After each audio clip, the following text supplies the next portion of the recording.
Hello दोस्तों, तो इस चैप्टर में हम पढ़ेंगे इस वीडियो में पढ़ेंगे फर्स्ट चैप्टर स्नैपशॉट्स का क्लास 11, जिसमें चैप्टर का नाम है the summer of the beautiful horses. ठीक है, लिखा है किसने? विलियम शेरॉन ने।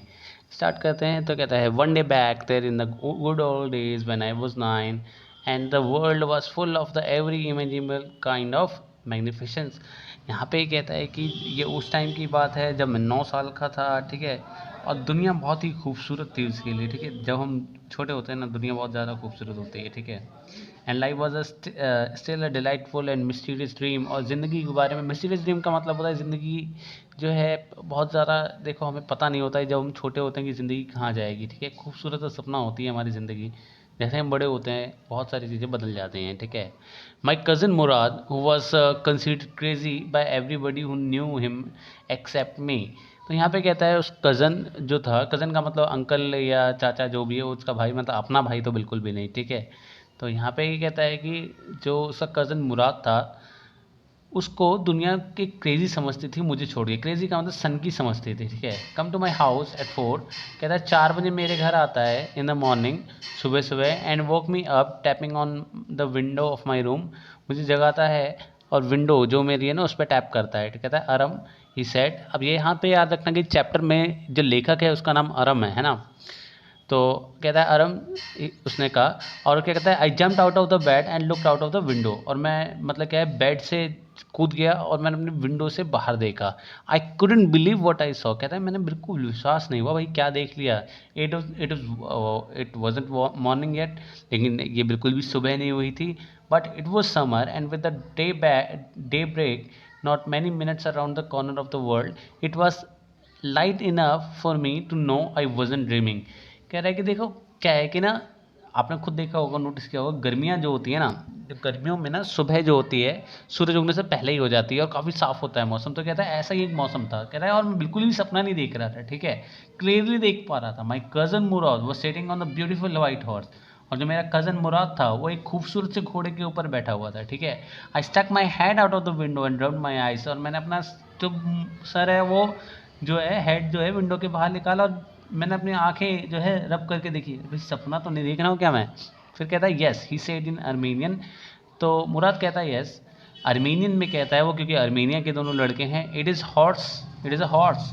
और ये क्या है? ये एक घोड़ा है। यू आर नॉट ड्रीमिंग, तुम एक सपना नहीं देख रहे हो। Make it quick if you want to ride, जल्दी करो अगर तुम क्या करना चाहते हो, घोड़े की सवारी करना चाहते हो। ठीक है, तो अब दूसरे पन्ने पे आते हैं हम। यहाँ पे कहता है I knew my cousin Murad enjoyed being alive more than anybody else who had ever fallen into the world by mistake।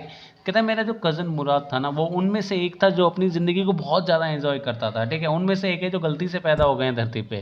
ठीक है, तो कह रहा है but this was more than even I accept believe. ठीक है, उसके बाद कहता है in the first place my earliest memory had been memories of the horse and my first longing had been longing to ride. देखो उसका क्या था, बचपन से एक सपना था, वो क्या करे, घोड़े की सवारी करे। ठीक है, उसको घोड़े की सवारी करने का बहुत ज़्यादा इच्छा थी। ठीक है, this was the wonderful part. In the second place we were poor. और दूसरी बात ये कहता है क्या है, वो बहुत ज़्यादा गरीब थे। ठीक है, अब वो गरीब क्यों थे? This was the part that wouldn't permit me to believe that I saw. ठीक है, और जो ये गरीबी वाला पार्ट है ना, जो ये कहता है कि भाई क्या थे हम तो बहुत ज़्यादा गरीब थे। ठीक है, ये कह रहा है ना वी वेयर पुअर। तो ये जो पुअर वाला पार्ट है ना, ये जो पुअर वाला पार्ट है, उसकी वजह से ये कहता है कि मैं ये बिलीव ही नहीं कर सकता कि जो मैंने देखा। ठीक है, मुझे अलाउ नहीं करता। We were poor, we had no money, हम बहुत गरीब थे, हमारे पास बिल्कुल पैसा नहीं था। और world, our whole tribe was poverty stricken.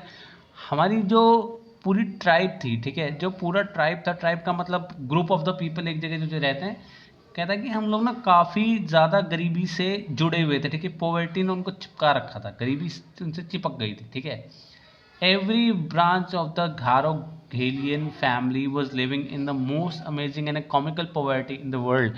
कहते हैं कि हमारी जो ट्राइब है ना, अब यहाँ पे ना ट्राइब का नाम याद रखना। ठीक है, ट्राइब का नाम क्या है? ट्राइब का नाम है घैरोगेलियन फैमिली। ठीक है, घैरोगेलियन ट्राइब है ये। ठीक है, तो आपको नाम याद रखना है। तो कहता है family was living in the most amazing and comical poverty in the world. और हम सबसे ज़्यादा गरीबी में जी रहे थे। Nobody could understand where we ever got many money enough to keep us with food in our bellies. और कोई भी ये विश्वास नहीं कर सकता, पता नहीं कैसे हम अपने आप को क्या आएगी खाना हम अपने पास रखने को पैसा अरेंज कर लेते थे, ठीक है. Not even the old man of the family. Most important of all though we were famous for our honesty. सबसे अच्छी बात क्या है यहाँ पे, जो सबसे अच्छी चीज़ों के लिए फेमस थे, ये अपनी ऑनेस्टी के लिए बहुत फेमस थे. बहुत ही ईमानदार ट्राइब हुआ करती थी या करती है, मेरे को नहीं पता, ये पता नहीं एग्जिस्ट करती भी है या नहीं. Okay, we had been famous for honesty for something like 11th century. एकदम 11वीं शताब्दी से जो है ना अपनी जो ईमानदारी के लिए फेमस हैं.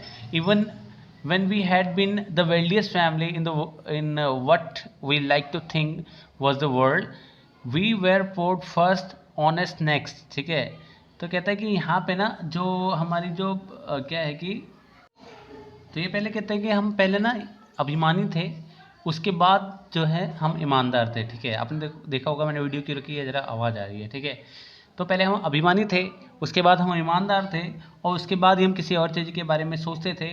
तो कहता है the wealthiest family in the world, we like to think was the world, we were proud first, हम पहले अभिमानी थे, ऑनेस्ट नेक्स्ट, ईमानदार उसके बाद, and after that we believe in the right and wrong, none of us would take advantage of anybody in the world, let alone steal. यहाँ पे कहता है कि चोरी तो छोड़ ही दो, हम दुनिया में किसी का भी फ़ायदा नहीं उठाते थे. ठीक है, बहुत ही ईमानदार, बहुत ही अभिमानी ट्राइब हुआ करती थी. कैरोगेलियन है शायद, पता नहीं.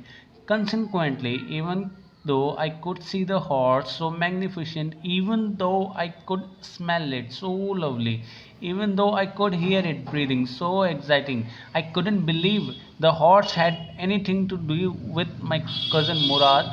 तो कहता है देखो क्या है कि मैं ये महसूस कर सकता था, जो even though I could see the horse, मैं घोड़े को देख सकता था. सो मैग्निफिसेंट, बहुत अच्छा है. ठीक है, even though I could smell, मैं उसको सूंघ सकता था, बहुत अच्छी सी स्मेल थी. Even though I could hear it breathing, मैं उसकी जो सांसों की आवाज़ सुन सकता था. So exciting. ठीक है, I couldn't believe the horse had anything to do with my cousin Murad.